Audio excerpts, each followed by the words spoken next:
It's dawn over Quang Tri Province, 1969. The jungle breathes in a low, wet mist. Every leaf drips with the weight of last night's rain. Somewhere beyond the tree line, a faint metallic click. A lone Marine lies prone in the mud, half submerged, the M14 pressed against his cheek. His breath fogs against the scope. Mosquitoes hover near the glint of his sweat. In the valley below, North Vietnamese spotters move like shadows between shattered bamboo. He doesn't flinch. The rifle barrel trembles, barely. He reaches down, tightens a small loop of twisted wire wrapped under the handguard. No thicker than a shoelace, no more valuable than 75 cents. The next breath is steady. The trigger pulls back clean. A single shot cracks through the silence, echoing down the valley. 2 seconds later, one figure falls. No one will remember the name of the man behind that shot. But the wire would quietly save 2,000 Marines before the war was over. By 1968, the Vietnam War had reached a brutal equilibrium. Every inch of jungle had been fought over, lost, and taken again. The U.S. Marine Corps, battle-hardened from Hue to Khe Sanh, found itself locked in a new kind of war, a sniper's war. The enemy wasn't always visible. The North Vietnamese army had learned that one hidden marksman could stall an entire company. They called it one bullet, one soul, and they had the weapon to make it possible. The Soviet-made SVD Dragunov Slim, semi-automatic, reliable even in the humidity, the Dragunov could hit man-sized targets past 800 meters. Its PSO-1 scope, with range-finding reticle and infrared filter, gave the NVA sharpshooters a lethal edge in the misty mornings of the Central Highlands. Across the lines, American riflemen were armed with the M14, a weapon born from the famous M1 Garand but stretched for automatic fire and range. On paper, it was the superior rifle, heavier caliber, longer reach. In the mud of Vietnam, paper didn't matter. The M14's accuracy fell apart under heat. Its wooden stock swelled with moisture, pressing against the barrel and throwing shots wide. Every time a Marine cleaned it, humidity crept back in. A gun that shot true on the range at Camp Pendleton might miss by a foot in the jungle. By 1968, enemy snipers with SVDs were killing Marines from distances where return fire simply couldn't reach. Patrols began to fear open ground. Medevac pilots refused to hover. The psychological weight of the unseen rifleman was as heavy as the monsoon air itself. The Corps knew it needed an answer. They revived a dormant idea from World War II, the scout sniper. Trained marksmen who could hunt, not just react. The first classes at Camp Pendleton and later at Phu Bai mixed veterans from Korea with eager volunteers from infantry companies. They studied wind, range, patience, and above all adaptation. But there was still the rifle problem. No matter how skilled the shooter, a weapon that shifted zero every few rounds couldn't dominate a duel. The Marine Corps requested new rifles, M40s built from Remington 700 actions, but deliveries were slow. Many snipers were forced to keep using the M14, modifying it themselves in field workshops carved out of sandbags and rusted sheet metal. That's where creativity became survival. Marines began floating barrels, tightening bedding, even carving wedges from sea rations boxes to stabilize their weapons. Each trick passed along the line like whispered folklore. Among these frontline innovators were men whose names never reached any official report. Black Marines, often assigned the dirtiest jobs, worked night shifts guarding perimeters or hauling ammunition. They learned to make do with less, fixing jammed bolts, filing sears smooth, cutting strips of rubber from Jeep tires to dampen recoil. In a Corps still struggling with its own racial divides, recognition came slow. But skill spoke louder than rank. Somewhere along the defensive perimeter near Quang Tri, a young black sniper noticed a pattern. After every long string of fire, the M14's point of impact drifted low and right. The barrel, heated and pressed by the wooden stock, bent just enough to ruin the shot. He needed a way to pull the stock clear, something simple, something field-ready. That night, using wire from a discarded radio antenna, he looped it under the handguard and twisted until the barrel floated free.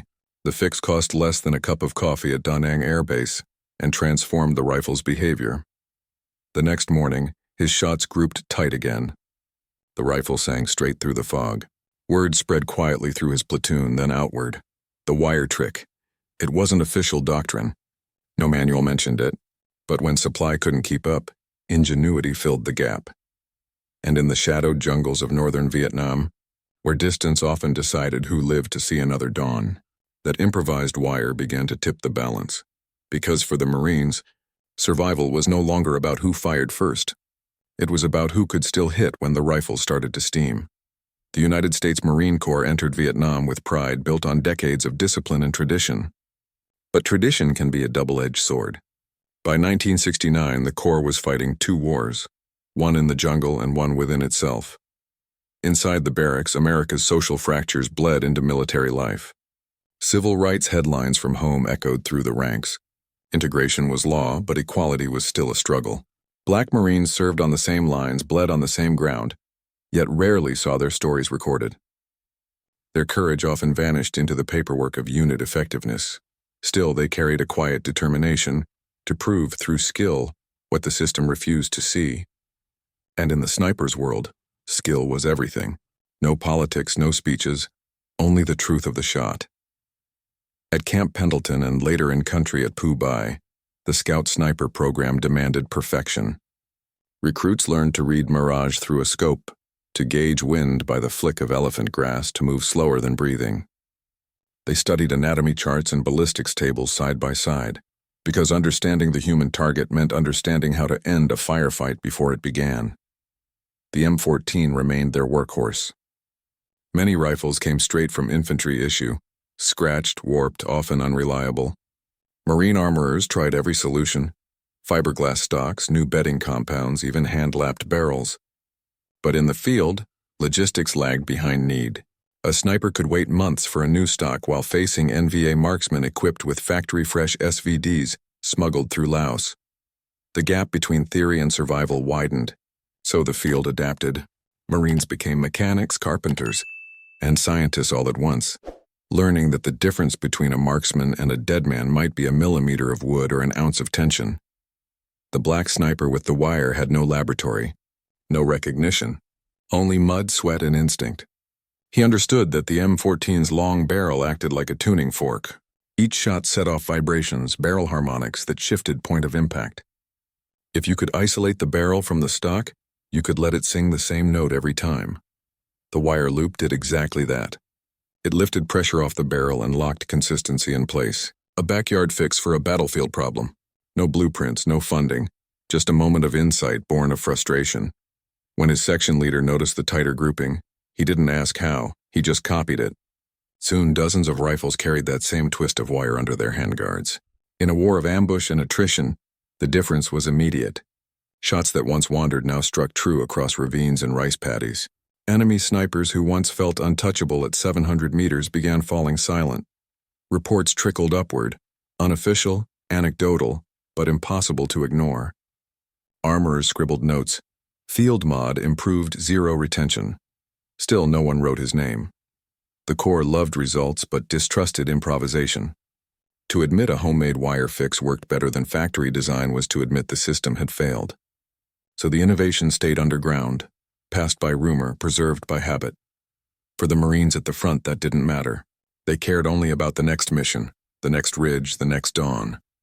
If a piece of wire kept their rifles true, it earned its place beside ammunition and canteens.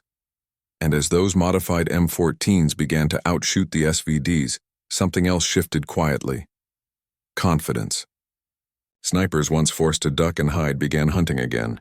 The battlefield equation flipped. This was more than marksmanship. It was empowerment through ingenuity. Every Marine who wrapped that wire felt ownership of his weapon and his fate. Every confirmed hit was a testament not only to training, but to the human mind under pressure. Because on the long slopes of Vietnam's Central Highlands, technology didn't decide survival, improvisation did. And in that unseen exchange of innovation, between a nameless Marine's wire and an enemy's precision rifle, the war of ideas began to tilt. The question now was simple. Could such small ingenuity stand against the relentless evolution of war? The answer would come soon. Under fire, he wasn't famous.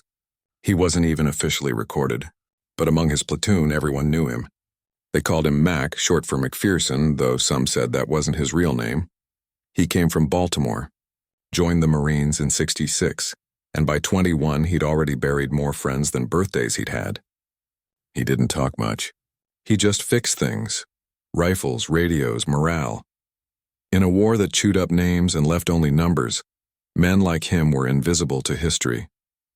Yet their fingerprints lived on every weapon that worked a little better, every patrol that made it back.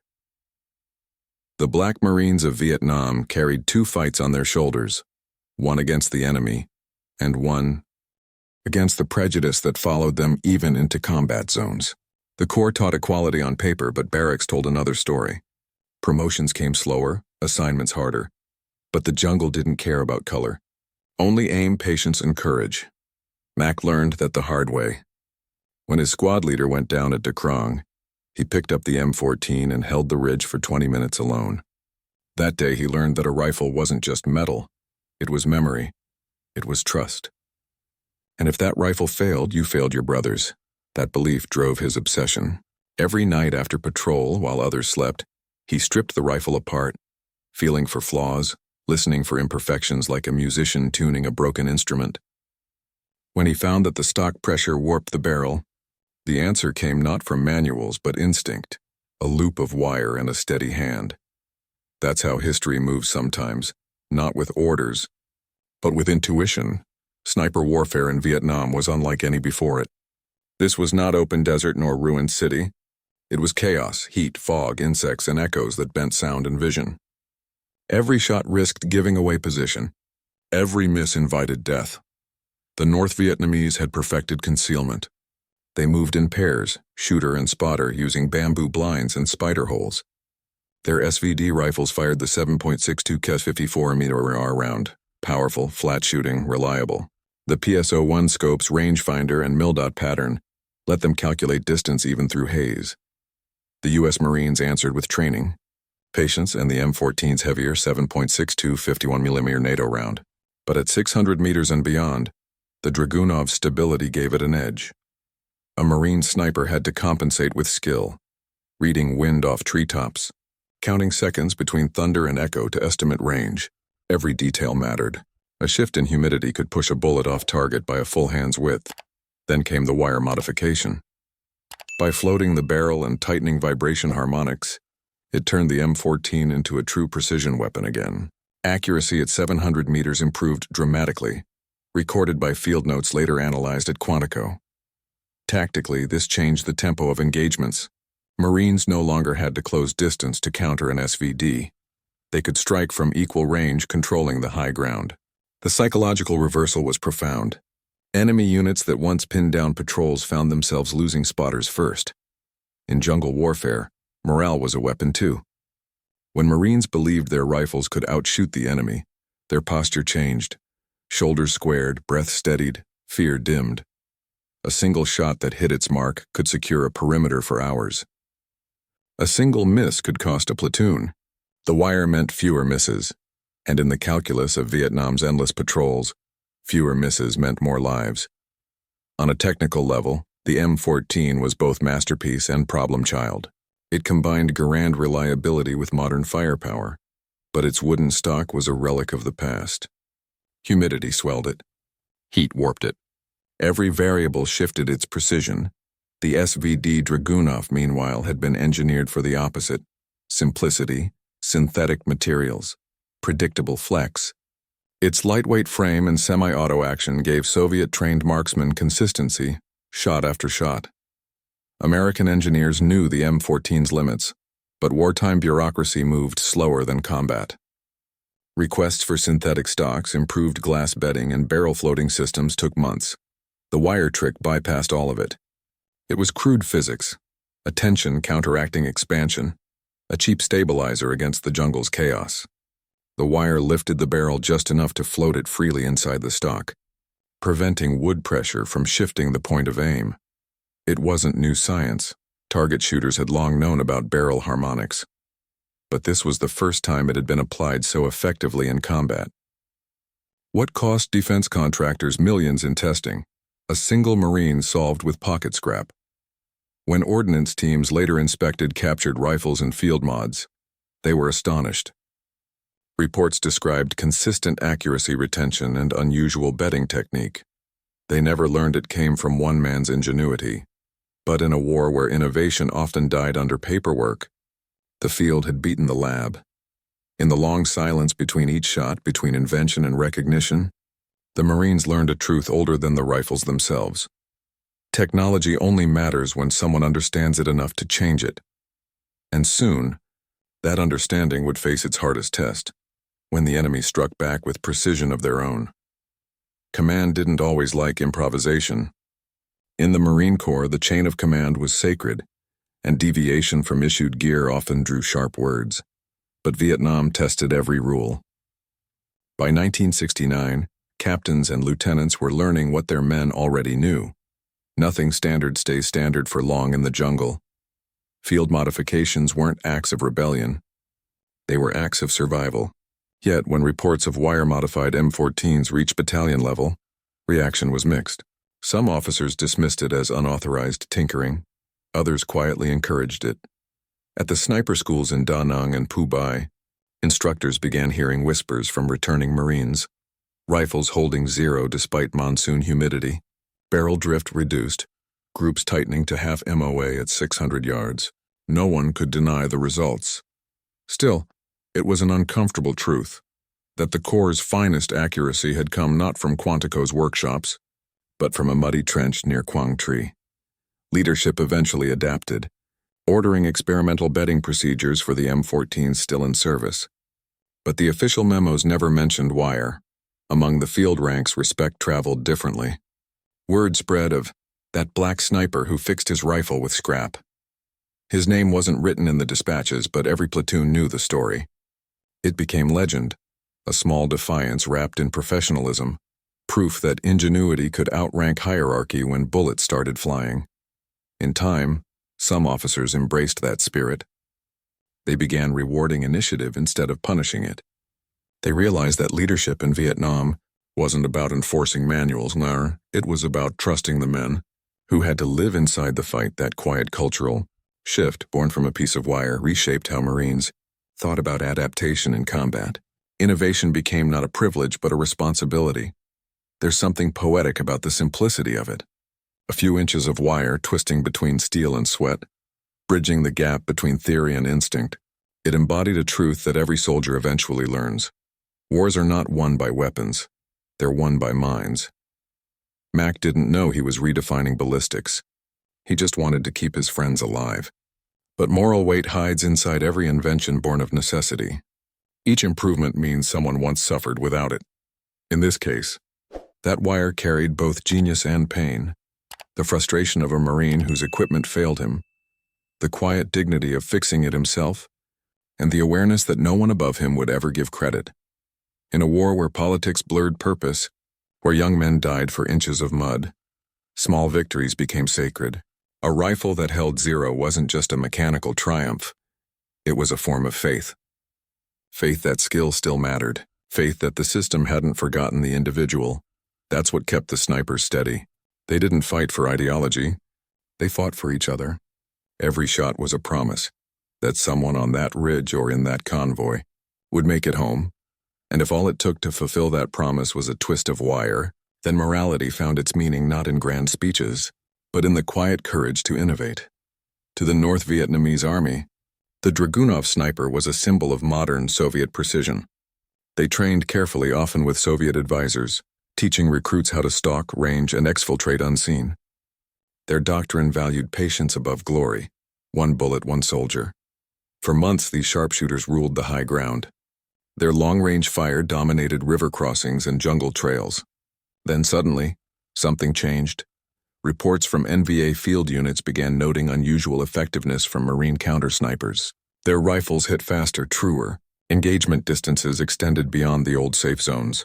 Soviet advisors assumed the Americans had issued new rifles. They hadn't. The advantage came from a field modification no intelligence officer could have predicted. Captured NVA documents later confirmed a shift in tactics. Snipers were ordered to relocate positions more frequently and avoid dueling beyond 600 meters. The U.S. Marine sniper's reach had grown, and so had his reputation. In the eyes of the enemy, the Americans had regained dominance in a domain that once belonged to them.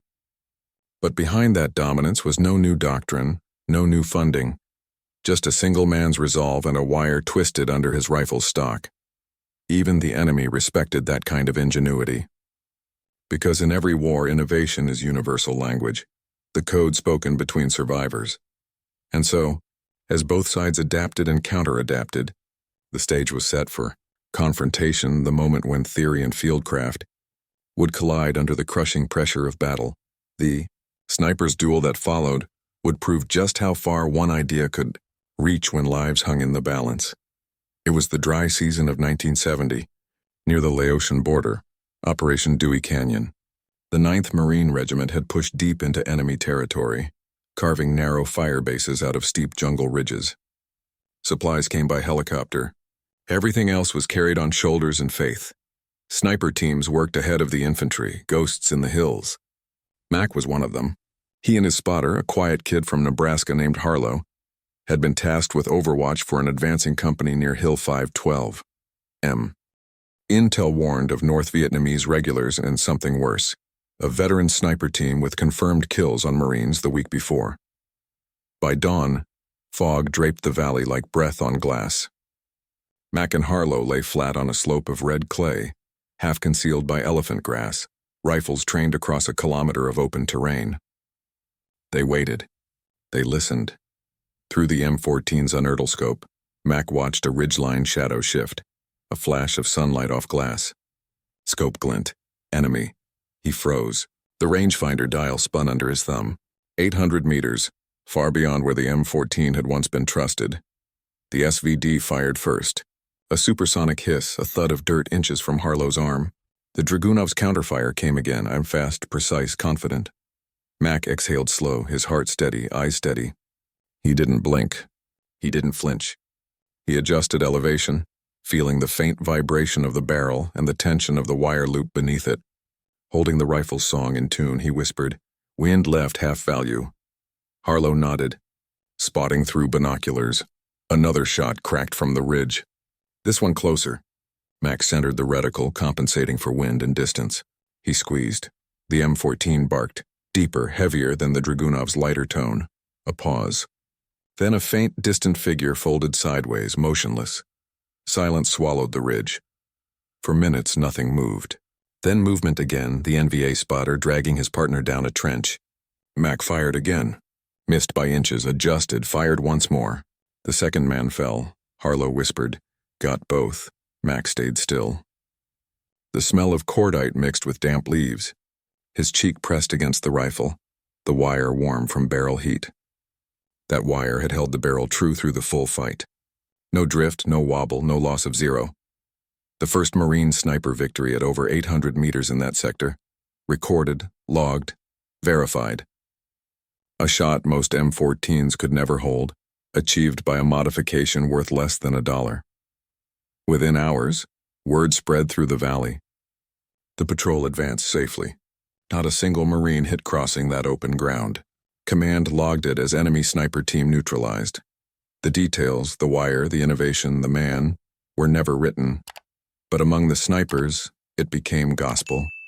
"Float your barrel like Mac did," they said. "That's how you win a duel." Later that evening, the monsoon rolled in. Rain hammered the valley, turning clay into blood-red streams. Mac sat beneath his poncho, cleaning the M14 by lantern light. Harlow watched silently. "You ever gonna tell Ordnance what you did?" the spotter asked. Mac smiled faintly, twisting the wire tighter. "Nah," he said. "Let him figure it out." That was his way. Quiet victory, no need for medals. But the rifles told the story for him. By week's end, 5 more sniper teams in the regiment had replicated the fix. Soon, nearly every M14 sniper rifle in I Corps carried that same glint of coiled metal beneath the handguard. And with it came a change in tone across the front.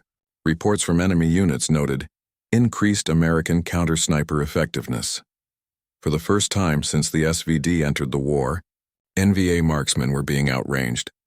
The Corps didn't yet realize it, but a revolution in battlefield precision had begun, not from the drawing boards of Springfield Armory, but from a muddy ridge and a piece of wire. As the weeks passed, sniper duels became a deadly chess match. Each side learned, adapted, countered, but something in the balance had shifted on confidence. American patrols moved with steadier pace, The fear of unseen rifles began to fade. In the letters home, some Marines wrote simply, "New trick. M14 shoots true now." They didn't know the name behind it, but somewhere deep in the jungle that Black Marine knew his fix had worked. He had changed the battlefield, quietly, completely, and the war, as it often did, was about to test that innovation once more, on a day when everything could go wrong. The jungle was louder that morning. Helicopters droned above the mist, echoing between the ridgelines. It was March 1970, Operation Texas Star. Mac and Harlow had been reassigned to support a reconnaissance platoon pushing into the Ashau Valley, a place where the air itself seemed to hum with danger.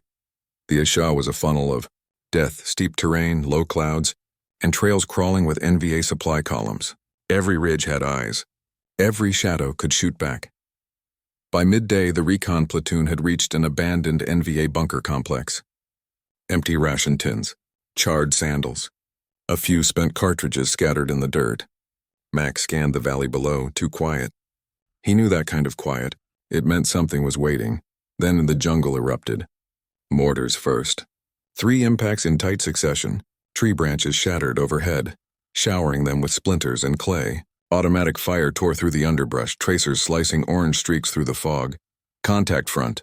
The Marines dove for cover. Mac and Harlow slid behind a half-buried log, mud spraying as rounds snapped overhead. He flicked open the lens cap of the scope, already scanning. Across the clearing, shapes moved between the tree trunks, disciplined, coordinated. NVA regulars closing in with support fire from the flanks. Pinned in the center, the recon team had nowhere to go. Mac keyed his radio low and calm. Viper 2-1, this is Raven. Contact, heavy small arms, estimate platoon strength, requesting immediate fire mission. Static. Then, negative Raven, artillery tied up. You're on your own. Extract ETA 15 mics, 15 minutes. 15 minutes was a lifetime in an ambush. Mac set the M14 on its bipod, tightening the wire under the barrel. He looked to Harlow. Spot me targets. We thin them before they flank us. Harlow nodded, calling bearings and distance as he peered through binoculars. Left tree line, 200 meters. 3 moving fast. Mac steadied his breath, squeezed. 1 down. Adjusted, fired again. Another figure dropped. The M14 barked steady rhythm, each shot precise, deliberate. But for every man he hit, 2 more appeared. Rounds chewed through leaves inches from his face. A bullet tore through Harlow's sleeve. He cursed but kept spotting. Then, the worst sound a sniper can hear, a metallic ping. His scope mount loosened, jarred by recoil. Without the wire, that would have been the end. Mac reached forward, twisting the wire tighter, feeling it bite into his glove. The rifle steadied, held true. He resumed firing. Harlow called out, "They're flanking right, near the log bridge." Mac pivoted, eyes cutting through the fog. He saw the lead NVA squad moving low, trying to outmaneuver the Marines pinned near the bunker. He took 1 deep breath, 3 rapid shots. 1, 2, 3, each one finding its mark. The flank stalled. Momentum shifted. The recon team, emboldened, counterfired. Grenades burst from M60s, the chaotic chorus of survival. Then came the sound they'd been praying for. Distant rotors. Extraction birds inbound, but the landing zone was still under fire. Mac knew they'd never make it unless the ridge guns were silenced. "Cover me," he told Harlow, slinging the rifle and crawling upslope toward a shattered termite mound. He lay flat, mud streaked across his face, aligning the scope with the tree line above the LZ. There, muzzle flash, enemy machine gun. He adjusted elevation, exhaled, fired. The gun went silent. Seconds later, another burst and higher up. He rolled, braced, fired again. The valley echoed with his rifle's rhythm. 1 man anchoring an entire withdrawal. Each shot carried the precision of countless hours of practice and the trust of that handmade wire. As the first UH-1 Huey dipped into the clearing, Mac and Harlow covered the rear guard, dropping the last of the NVA riflemen who tried to charge through the fog. By the time the final chopper lifted off, the jungle was burning. The ambush had failed. Every Marine was alive. Later, at Firebase Ripcord, Mac sat outside the tent, helmet on his knee. A maintenance sergeant walked by, eyeing the twisted bit of wire under his rifle. "What the hell's that?" Mac smiled faintly. "Insurance." The sergeant knelt, studying it. "You know, That's not in the manual. Neither is getting shot, Mac said. Word spread. Again. Within a month, unit armorers across I-Corps were quietly replicating the modification. It earned a name, the MacWire. Unofficial, unrecorded, but respected. Reports began filtering back from other sectors, higher hit ratios, fewer malfunctions, tighter groupings. The Marine Sniper program, struggling under pressure, suddenly found new life, all from that one field-made solution. Years later, when the M40 replaced the M14, some of the old-timers still wrapped wire around their barrels. Not because they had to, but because it reminded them of a man who refused to let his weapon fail him. The war would take many things. But that idea, that belief in craftsmanship and adaptation endured. It became part of Marine sniper culture itself. When historians look back at Vietnam, they rarely find Mac's name in the reports. He never made the newspapers. But his wire lived on, in every rifle that stayed zeroed through the heat, mud, and chaos. A symbol of how the smallest innovation, born in desperation, can tilt the balance of war, and somewhere, if you listen close, maybe you can still hear it, the hum of tensioned wire beneath steel, holding true against the impossible. The Vietnam War was not won by rifles. It was survived by them. For the Marines of I-Corps, the fight wasn't just against an enemy they couldn't see. It was against the land itself, the heat-warped barrels, the humidity-rusted steel, and jungle mud turned precision engineering into unreliable weight. But word of the MacWire spread faster than any formal directive. No paperwork, no orders, just stories passed from one squad to another, about a Marine who'd found a way to keep his M14 shooting straight when everything else bent or broke. By 1971, armorers in Da Nang and Phu Bai were quietly adding makeshift tensioning wire during maintenance rotations. Some used piano wire. Others stripped communications cable. It wasn't uniform, but it worked. In a war where trust in equipment meant survival, the simplest trick became gospel. The official reports never mentioned it. No memo ever carried the words barrel tension modification or M14 wire reinforcement. The bureaucratic language of the Pentagon didn't have space for field improvisation, but the snipers did. And they knew exactly what it meant. A tight grouping meant less time exposed. Less time exposed meant fewer dead Marines.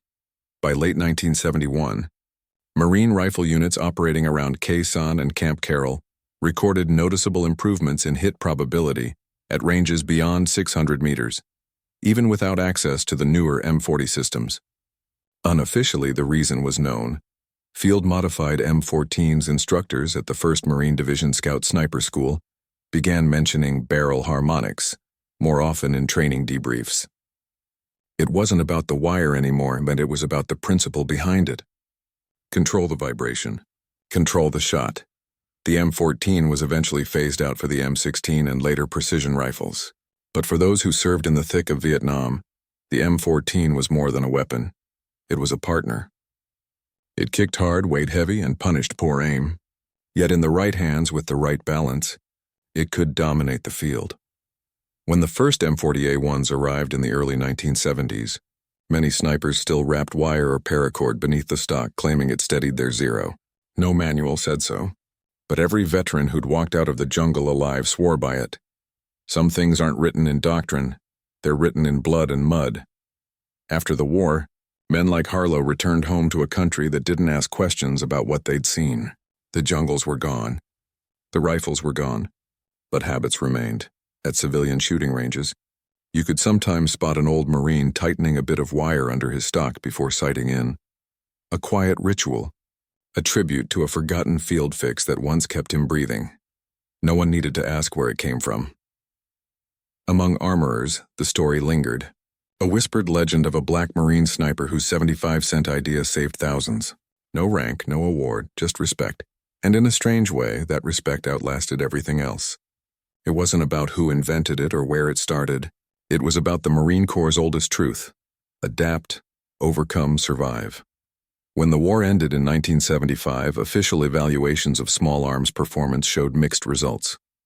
The M14's accuracy was praised. Its maintenance demands were criticized. The weapons story closed quietly in the ledgers of military bureaucracy. But in the field, In the minds of those who carried it, the M14 wasn't a line in a report. It was a memory of sweat, wire, and precision under fire. And even decades later at sniper reunions, old Marines would talk about it. The wire trick. That's what kept our rifles zeroed. The black Marine out of Quang Tri, he figured it out. No one remembered his full name. But every man who told the story did so with the same tone, quiet reverence. The legend of the Mac wire would fade from official archives, but never from memory. It was proof that innovation in war doesn't always come from factories or generals. Sometimes it comes from necessity, from a man too stubborn to miss a shot. And that idea, that a field modification could save lives, would go on to shape the mindset of future Marines. SEALs and Special Forces shooters for decades to come, the war had changed the tools of combat forever. But it was small human ingenuity, a simple twist of wire, that had reminded everyone what mattered most. It wasn't about perfection, it was about survival. And from the humid valleys of Vietnam to the training grounds of Quantico, that survival mindset carried forward, quietly, but unbroken. When the guns finally fell silent for most of America, the technical story kept moving. Combat experience from Vietnam fed into a slow, stubborn redesign of sniper tools and doctrine. The M14 would not remain the Corps' long-range platform forever. Newer, purpose-built sniper rifles and bedding systems would replace it. But the lesson of the wire, the principle of controlling barrel, harmonics and isolating the barrel from inconsistent stocks found its way into those improvements like a seed beneath the soil. Ordnance. Designers and small arms engineers had always known, in theory, that a floating barrel and consistent bedding improve accuracy. What Mac's improvised loop proved in practice was that the difference between theory and survival could be measured in inches of groupings and lives spared. In the years after Vietnam, military armorers increasingly favored synthetic stocks, glass bedding, and carefully engineered free-floating barrels, measures that reduced the very pressure wood and heat had exerted on the M14. Those changes made rifles less temperamentally tied to humidity and climate, so an army could count on performance in a jungle as easily as on a shooting range. But institutional change is rarely linear. Procurement cycles are slow. Budgets and politics bend decisions. So the human field-level fix remained important even as the formal solutions arrived. Veterans who transitioned into civilian life carried the practical knowledge with them. At civilian ranges and in informal training circles, former Marine snipers would demonstrate bedding, torque values on scope mounts, and the way a barrel sings when it's free to vibrate consistently. The how of shooting, position, breathing, wind calling, was taught alongside the why, and that tangible tradecraft kept the memory of the wire alive. Culturally, the story of the wire exposed something else. How much of wartime innovation is anonymous? Official histories, foreshortened in reports and supply manifests, rarely capture the small acts that made survival possible. The Black Marine whose hands first looped that wire did not enter the pages of formal citations for that single adaptation. But his contribution lived in the minutes and miles afterward. Countless patrols crossing more safely, medevacs avoided, squads that returned whole over time, veterans reunions, oral history projects, and independent documentary efforts gathered those fragmentary accounts. Sniper associations and Marine history groups ensured that tactics and fieldcraft were not lost to time. These communities preserved the lore, the specific ways armorers improvised bedding solutions in the field, the particular gauges of wire that seemed to work best, and the stories of men who would rather wear silence than take credit. Museums and private collections sometimes exhibit M14s showing field modifications, and curators use them to tell the human side of weapons evolution, how a cheap, improvised fix can ripple outward to influence doctrine. Technically, the prime legacy is straightforward. Modern sniper rifles and marksmanship curricula emphasize consistent bedding, controlled harmonics, and attention to torque on mounts, lessons that echo the same physical reality Mac exploited. Later precision platforms incorporated features intended to make field improvisation unnecessary: stable stocks, modular bedding systems, and improved quality control in manufacturing. In that sense, the wire's logic became codified. Give the barrel a consistent environment, and the rifle becomes a predictable tool rather than a temperamental hazard. Yet the social legacy is more complicated. Recognition for contributions from Black Marines and other minority service members has been uneven throughout U.S. military history. While some stories gained traction in oral histories and among comrades, official recognition, medals, mentions, and command histories, or institutional commemoration, often lagged. That absence matters.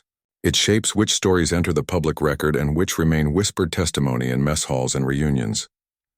The Mac Wire survived precisely because men told it to one another. It survived because the lives it saved testified to its worth. In training halls decades later, instructors still tell simple, stubborn stories. How a small, clever adaptation once allowed Marines to outrange a weapon the enemy believed invincible. Those stories serve as ethics as much as tradecraft, lessons in resourcefulness, humility, and the responsibility shared by combat units to solve problems with what they have. The final, practical imprint of the story is the mindset it propagated. Today's military culture values adaptation, rapid field modifications vetted by ordnance and then institutionalized when valid. That cycle of learn, improvise, evaluate, adopt is partly the cultural descendant of countless little fixes. Like the Mac Wire, it is the acceptance that soldiers and sailors at the point of the spear will often see the problem first and sometimes hold the solution in their pockets. So when historians catalog the evolution of sniper systems from Vietnam's jury-rigged patches to modern, factory-spec precision platforms, they do so knowing that history is made at two speeds: the slow clock of procurement decisions and the blistering immediate tempo of survival under fire. The wire lives between those speeds, a small physical object that connected practice to policy, survival to design, anonymity to legacy. And as those design lessons matured into doctrine, the human story remained. A quiet reminder that a single improvisation, born of frustration, ingenuity, and the desire to keep comrades alive could echo for decades across training tables and firing ranges. War often remembers the loudest machines and the most visible men, but the true legacy of conflict is quieter, found in the small improvised acts that keep others alive. A twist of wire, a fraction of pressure relieved, a rifle that held its zero when it mattered most. Those things rarely make it into textbooks. They exist in the shared memory of those who carried the weight, the men who learned that ingenuity was as vital as courage. The Mac Wire was never patented, never standardized, never recognized.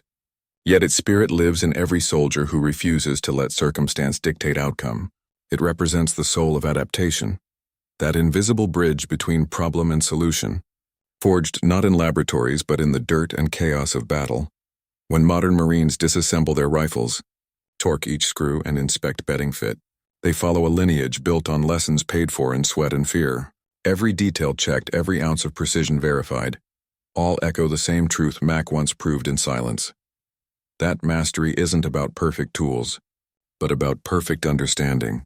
War may evolve, from rifles to drones, from jungle to desert, but the essence never changes.